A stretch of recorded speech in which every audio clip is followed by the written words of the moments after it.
ಸ್ನೇಹಿತರೆ, ಕಳೆದೆರಡು ದಿನಗಳಿಂದ ಕರ್ನಾಟಕದ ಕೆಲವೊಂದಿಷ್ಟು ಸುದ್ದಿ ಮಾಧ್ಯಮಗಳು ಒಂದು ಸುದ್ದಿಯನ್ನು ಪ್ರಸಾರ ಮಾಡ್ತಾ ಇದ್ದಾವೆ. ಬಸವನಗೌಡ ಪಾಟೀಲ್ ಯತ್ನಾಳ್ ಪರವಾಗಿ ಇಡೀ ರಾಜ್ಯಾದ್ಯಂತ ಒಂದು ಅಲೆ ಎದ್ದಿದೆ. ಆ ಅಲೆಯನ್ನ ನೋಡಿ ಬಿಜೆಪಿಯ ರಾಷ್ಟ್ರೀಯ ನಾಯಕರು ಫುಲ್ ತಲೆ ಕೆಡಿಸ್ಕೊಂಡ್ಬಿಟ್ಟಿದ್ದಾರೆ. ಆ ಕಾರಣಕ್ಕೆ ನಿನ್ನೆ ಅಮಿತ್ ಶಾ ಮತ್ತು ನರೇಂದ್ರ ಮೋದಿ ಈ ಯತ್ನಾಳ್ ಅವರಿಗೆ ಕರೆಯನ್ನ ಮಾಡೋದ್ರ ಮೂಲಕ ದೆಹಲಿಗೆ ಬರಬೇಕು ಅನ್ನುವ ಆಹ್ವಾನವನ್ನ ಕೊಟ್ಟಿದ್ದಾರೆ ಅನ್ನುವ ಒಂದು ಸುದ್ದಿಗಳು ಪ್ರಸಾರವಾಗ್ತಾ ಇದ್ದಾವೆ. ನಿಜಕ್ಕೂ ಕೂಡ ಬಿಜೆಪಿಯ ರಾಷ್ಟ್ರೀಯ ನಾಯಕರು ಯತ್ನಾಳ್ ಅವರ ಪರವಾಗಿ ಸೃಷ್ಟಿಯಾಗಿರ್ತಕ್ಕಂಥ ಈ ಅಲೆಯಿಂದ ಆತಂಕಗೊಂಡಿದ್ದಾರ? ಈ ಪ್ರಶ್ನೆ ಎಲ್ಲರಲ್ಲೂ ಕೂಡ ಉಟ್ಕೊಂಡಿದೆ.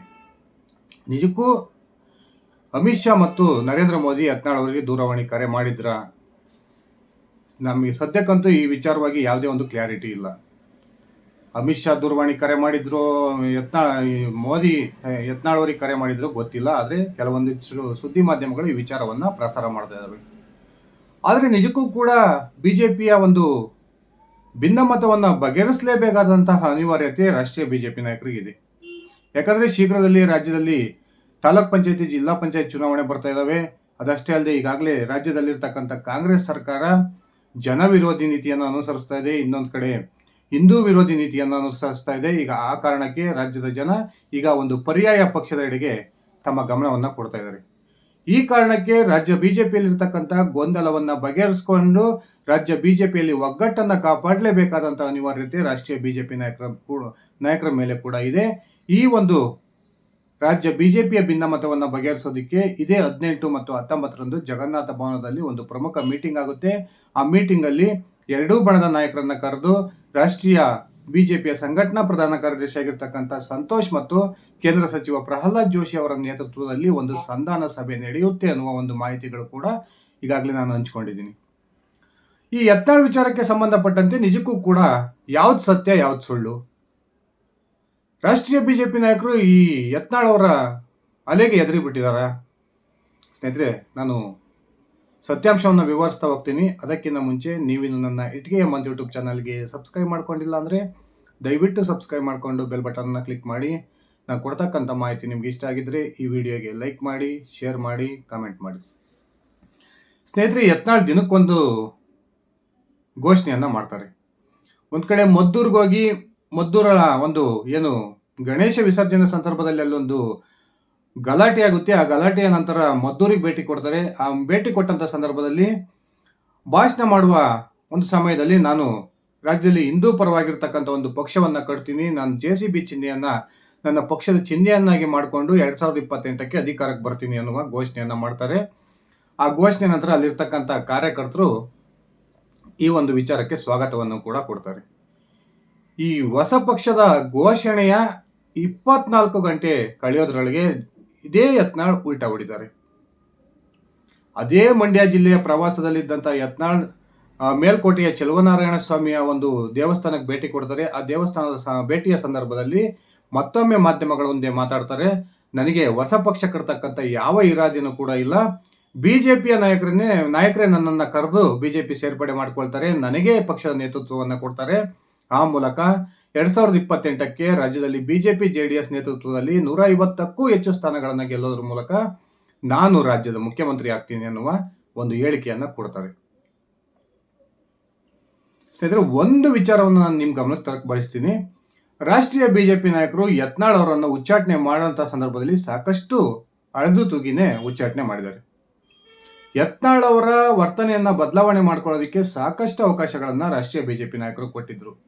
ಯತ್ನಾಳ್ಗೆ 2-3 ಶೋಕಾಸ್ ನೋಟಿಸ್ ಅನ್ನು ಕೂಡ ಕೊಟ್ಟಿದ್ರು. ನೀವು ಪಕ್ಷದ ನಾಯಕತ್ವದ ವಿರುದ್ಧ ಬಹಿರಂಗ ಹೇಳಿಕೆಗಳನ್ನ ಕೊಡಂಗಿಲ್ಲ, ನಿಮ್ದು ಏನೇ ಸಮಸ್ಯೆ ಇದ್ರು ಪಕ್ಷದ ಒಂದು ಚೌಕಟ್ಟಿನಲ್ಲೇ ಮಾತಾಡಬೇಕು, ಅದನ್ನ ಪಕ್ಷದ ವರಿಷ್ಠರ ಜೊತೆಗೆ ಮಾತಾಡಿ ಬಗೆಹರಿಸ್ಕೊಳ್ಬೇಕು ಅನ್ನುವ ಒಂದು ಎಚ್ಚರಿಕೆಯನ್ನು ಕೊಟ್ಟ ನಂತರವೂ ಕೂಡ ಯತ್ನಾಳ್ ತಮ್ಮ ವರ್ತನೆಯನ್ನ ಬದಲಾಯಿಸ್ಕೊಳ್ಳಲ್ಲ. ಅದಾದ ನಂತರ ಅನಿವಾರ್ಯವಾಗಿ ಯತ್ನಾಳ್ ಅವರನ್ನ ಪಕ್ಷದಿಂದ ಬಿಜೆಪಿ ರಾಷ್ಟ್ರೀಯ ನಾಯಕರು ಉಚ್ಚಾಟನೆ ಮಾಡತಕ್ಕಂಥ ಒಂದು ದೃಢ ನಿರ್ಧಾರವನ್ನು ತೆಗೆದುಕೊಳ್ತಾರೆ. ಆ ಸಮಯಕ್ಕೆ ಅದು ಅನಿವಾರ್ಯ ಕೂಡ ಆಗಿತ್ತು. ಈ ಯತ್ನಾಳ್ ಅವರನ್ನ ಏನು ಉಚ್ಚಾಟನೆ ಮಾಡದೆ ಬಿಟ್ಟಿದ್ರೆ ಬಿಜೆಪಿಯ ಭಿನ್ನಮತ ಇನ್ನಷ್ಟು ತಾರಕಕ್ಕೆ ಹೋಗ್ತಿತ್ತು ಅನ್ನೋದ್ರಲ್ಲಿ ಯಾವುದೇ ಡೌಟ್ ಇಲ್ಲ. ಯತ್ನಾಳ್ ಅದಾದ ನಂತರ ಒಂದು ರೀತಿ ನೀರಿಂದ ಹೊರಗೆ ಬಂದಂತ ಮೀನಿನ ಪರಿಸ್ಥಿತಿ ಯತ್ನಾಳ್ದಾರ್ದು ಆಗಿದೆ. ಯಾಕಂದ್ರೆ ಯತ್ನಾಳ್ಗೂ ಸಹ ಗೊತ್ತಿದೆ ಹೊಸ ಪಕ್ಷ ಕಟ್ಟಿ ಸಕ್ಸಸ್ ಆಗೋದು ಅಷ್ಟು ಸುಲಭ ಇಲ್ಲ, ಆದರೂ ಕೂಡ ಕರ್ನಾಟಕದಲ್ಲಿ ತಮಿಳ್ನಾಡಿನಲ್ಲಾದ್ರೆ ಯಾರೋ ಒಬ್ಬ ಚಿತ್ರನಟನನ್ನ ಅಲ್ಲಿ ಜನ ಆರಾಧಿಸ್ತಾರೆ, ಆತ ಚುನಾವಣೆಗೆ ಬಂದ ಅಂದ್ರೆ ಆತನ ತಲೆ ಮೇಲೆ ಹೊತ್ಕೊಂಡು ಕುಣಿದಾಡ್ತಾರೆ. ಇನ್ನೊಂದು ಕಡೆ ಆಂಧ್ರ, ಇತರ ರಾಜ್ಯಗಳಲ್ಲೂ ಕೂಡ ಪ್ರಾದೇಶಿಕ ಪಕ್ಷಕ್ಕೆ ಅಲ್ಲಿನ ಜನ ಮನ್ನಣೆಯನ್ನ ಕೊಡ್ತಾರೆ. ಆದರೆ ಕರ್ನಾಟಕದ ಪರಿಸ್ಥಿತಿ ಆ ರೀತಿ ಇಲ್ಲೇ ಇಲ್ಲ. ಕರ್ನಾಟಕದ ರಾಜಕಾರಣ ವಿಚಿತ್ರವಾದದ್ದು. ಇವತ್ತವರೆಗೂ ಕೂಡ ಘಟಾನುಘಟಿ ನಾಯಕರು ಹೊಸ ಪಕ್ಷವನ್ನ ಕಟ್ಟಿ ಸಂಪೂರ್ಣ ವಿಫಲರಾಗಿ ಮತ್ತೆ ಮಾತೃಪಕ್ಷಕ್ಕೆ ಸೇರಿಕೊಂಡು ಆ ಪಕ್ಷದಲ್ಲಿ ತಮ್ಮ ರಾಜಕೀಯ ಜೀವನ ನೆಲೆಯನ್ನ ಕಂಡುಕೊಂಡಿರ್ತಕ್ಕಂಥದ್ದನ್ನ ನಾವು ನೋಡಿದೀವಿ. ಯತ್ನಾಳ್ ಭಾಷಣದ ಸಂದರ್ಭದಲ್ಲಿ ಏನೇ ಮಾತುಗಳನ್ನ ಆಡಬಹುದು. ಯತ್ನಾಳ್ಗೂ ಕೂಡ ಅವರ ಒಂದು ಲಿಮಿಟೇಷನ್ ಏನು ಅನ್ನೋದು ಗೊತ್ತಿದೆ. ಒಂದು ಹೊಸ ಪಕ್ಷವನ್ನ ಕಟ್ಟೋದ ಸುಲಭ ಇಲ್ಲ. ಇಡೀ ರಾಜ್ಯಾದ್ಯಂತ ಪ್ರವಾಸವನ್ನ ಮಾಡಿ ಪಕ್ಷವನ್ನ ಗೆಲ್ಲಿಸ್ತಕ್ಕಂಥ ಜವಾಬ್ದಾರಿಯನ್ನು ಹೊತ್ಕೊಳ್ಳೋದು ಕೂಡ ಅಷ್ಟು ಸುಲಭ ಇಲ್ಲ. ಬಂಗಾರಪ್ಪನವರೇ KCP ಅಂತ ಪಕ್ಷ, ಕ್ರಾಂತಿರಂಗದಂತಹ ಪಕ್ಷವನ್ನ ಕಟ್ಟಿ ಸಂಪೂರ್ಣ ವಿಫಲರಾಗಿ ಮತ್ತೆ ಕಾಂಗ್ರೆಸ್ ಸೇರಿದರು. ಅದಾದ ನಂತರ ಯಡಿಯೂರಪ್ಪನವರು 2013 ಚುನಾವಣೆಯಲ್ಲಿ KJPಯನ್ನ ಕಟ್ಟಿ 10% ಮತಗಳನ್ನು ಪಡೆದು ಕೂಡ ಅವ್ರು ಗೆದ್ದಿದ್ದಂತಹ ಸೀಟಿನ ಸಂಖ್ಯೆ ಕೇವಲ 6. ಕೊನೆಗೆ ಅನಿವಾರ್ಯವಾಗಿ ಯಡಿಯೂರಪ್ಪನವರು ಕೂಡ BJP ಸೇರ್ಪಡೆ ಆಗಲೇಬೇಕಾಯಿತು. ಇಂತಹ ಪರಿಸ್ಥಿತಿಯಲ್ಲಿ ಕೇವಲ ಹಿಂದುತ್ವವನ್ನ ನಂಬಿಕೊಂಡು ಹಿಂದೂಗಳ ಮತಗಳನ್ನೇ ನಂಬಿಕೊಂಡು ಯತ್ನಾಳ್ ಹೊಸ ಪಕ್ಷ ಕಟ್ತೀನಿ ಅನ್ನುವ ಘೋಷಣೆ ಮಾಡಿರ್ತಕ್ಕಂಥದ್ದು ನಿಜಕ್ಕೂ ಕೂಡ ಅಚ್ಚರಿ ತರೋದ್ರಲ್ಲಿ ಅಚ್ಚರಿಯನ್ನು ತರ್ತಾ ಇದೆ. ಈಗಾಗಲೇ ಯತ್ನಾಳ್ ಒಂದು ರೀತಿ BJPಯ ರಾಷ್ಟ್ರೀಯ ನಾಯಕರಿಗೆ ಒತ್ತಡವನ್ನ ಹಾಕ್ತಕ್ಕಂಥ ತಂತ್ರವನ್ನ ಮಾಡ್ತಾ ಇದ್ದಾರೆ. ಆ ಮೂಲಕ ಯತ್ನಾಳ್ ಹೋದ ಕಡೆಯೆಲ್ಲ ಏನು ಜನ ಸೇರ್ತಾ ಇದ್ದಾರೆ ಅನ್ನುವ ಒಂದು ಸುದ್ದಿಯನ್ನ ಈ ಮಾಧ್ಯಮಗಳು ಪ್ರಸಾರ ಮಾಡ್ತಾ ಇದ್ದಾವೆ. ಅದು ನಿಜಕ್ಕೂ ಕೂಡ ಯತ್ನಾಳ್ ನೋಡಕ್ ಬರ್ತಿರ್ತಕ್ಕಂಥ ಜನ ಅನ್ನುವ ಪ್ರಶ್ನೆ ಉಟ್ಕೊಂಡಿದೆ. ಸ್ನೇಹಿತರೆ, ಯತ್ನಾಳ್ ಈಗಾಗಲೇ 15 ಜಿಲ್ಲೆಗಳಲ್ಲಿ ಈ ಗಣೇಶ ವಿಸರ್ಜನೆ ಸಂದರ್ಭದಲ್ಲಿ ಗಣೇಶನ ಕಾರ್ಯಕ್ರಮದಲ್ಲಿ ಭಾಗವಹಿಸೋ ಒಂದು ಪ್ಲಾನ್ ಅನ್ನ ಮಾಡ್ಕೊಂಡಿದ್ದಾರೆ. ಈಗಾಗಲೇ 8ರಿಂದ 10 ಜಿಲ್ಲೆಗಳ ಪ್ರವಾಸವನ್ನ ಮುಗಿಸಿದ್ದಾರೆ.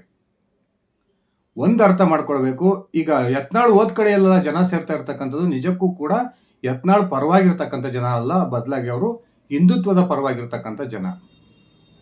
ಈ ಯತ್ನಾಳ್ ಹೋದ ಕಡೆಯೆಲ್ಲ ಸೇರ್ತಕ್ಕಂಥ ಜನರನ್ನ ಅವರ ಪಕ್ಷದ ಪರವಾಗಿ ಮತಗಳಾಗಿ ಕನ್ವರ್ಟ್ ಆಗುತ್ತಾ ಅನ್ನೋದು ನೋಡೋದಾದ್ರೆ ಅದು ನಿಜಕ್ಕೂ ಕೂಡ ಸಾಧ್ಯ ಇಲ್ಲ. ಯಾಕಂದ್ರೆ ಚುನಾವಣೆ ಕರ್ನಾಟಕದಲ್ಲಿ ನಡೆಯೋದು ಬೇರೆ ಬೇರೆ ಲೆಕ್ಕಾಚಾರದಲ್ಲಿ. ಅಲ್ಲಿ ಜಾತಿ ಲೆಕ್ಕಾಚಾರ ಬರುತ್ತೆ, ಪಕ್ಷದ ಚಿಹ್ನೆಯ ಲೆಕ್ಕಾಚಾರ ಬರುತ್ತೆ, ಇನ್ನೊಂದು ಕಡೆ ಅಲ್ಲಿ ಸ್ಪರ್ಧೆ ಮಾಡಿದಂಥ ಅಭ್ಯರ್ಥಿಗಳನ್ನ ನೋಡಿ ಮತದಾರರು ಮತ ಹಾಕ್ತಾರೆ.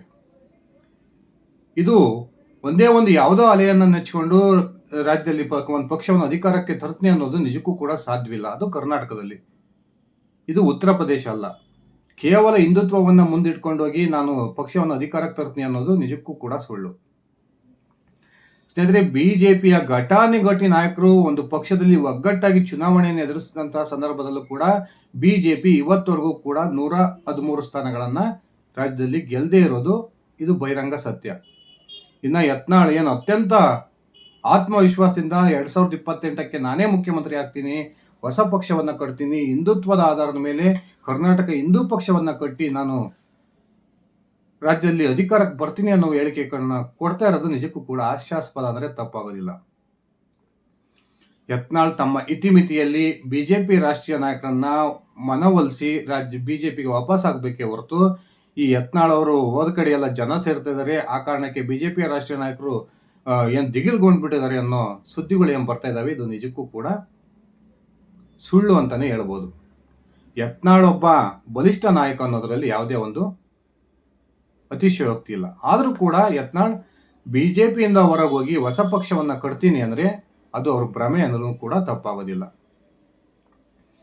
BJPಯ ಜೊತೆಗಿದ್ದು ಯತ್ನಾಳ್ ಚುನಾವಣೆಯನ್ನು ಎದುರಿಸಿದರೆ ಅವರ ರಾಜಕೀಯ ಭವಿಷ್ಯ ಕೂಡ ಉಜ್ವಲವಾಗಿರುತ್ತೆ. ಇನ್ನೊಂದು ಕಡೆ ಹೊಸ ಪಕ್ಷ ಕಟ್ಟಿದ್ರೆ BJPಯನ್ನ ಅವ್ರು ಗೆಲ್ದಂತೆ ಮಾಡಬಹುದೇ ಹೊರತು ಅವರು ನಾನು ಮುಖ್ಯಮಂತ್ರಿ ಆಗ್ತೀನಿ, ರಾಜ್ಯದಲ್ಲಿ ನಮ್ಮದೇ ಸರ್ಕಾರ ಬರುತ್ತೆ, ಇದೆಲ್ಲ ಭ್ರಮೆ ಸ್ನೇಹಿತರೆ. ನೀವೇ ಯೋಚನೆ ಮಾಡಿ, ನಿಜಕ್ಕೂ ಕೂಡ ಯತ್ನಾಳ್ ಹೊಸ ಪಕ್ಷ ಕಟ್ಟೋದಕ್ಕೆ ಸಾಧ್ಯವಿದೆಯಾ? ಆ ಪಕ್ಷ ಕಟ್ಟಿದ್ರು ಕೂಡ ಯತ್ನಾಳ್ ರಾಜ್ಯದಲ್ಲಿ ಯಶಸ್ವಿ ಆಗ್ತಾರಾ? ದಯವಿಟ್ಟು ನಿಮ್ಮ ವೈಯಕ್ತಿಕ ಅಭಿಪ್ರಾಯವನ್ನು ಕಮೆಂಟ್ ಮಾಡಿ. ಇದಿಷ್ಟ ಆಗಿತ್ತು ನನ್ನ ಇವತ್ತಿನ ಈ ವಿಡಿಯೋ. ನಾನು ಕೊಟ್ಟಿರ್ತಕ್ಕಂಥ ಮಾಹಿತಿ ನಿಮ್ಗೆ ಇಷ್ಟ ಆಗಿದ್ರೆ ಈ ವಿಡಿಯೋಗೆ ಲೈಕ್ ಮಾಡಿ, ಶೇರ್ ಮಾಡಿ, ಕಮೆಂಟ್ ಮಾಡಿ. ಧನ್ಯವಾದಗಳು ಸ್ನೇಹಿತರೆ. ಶುಭ ದಿನ.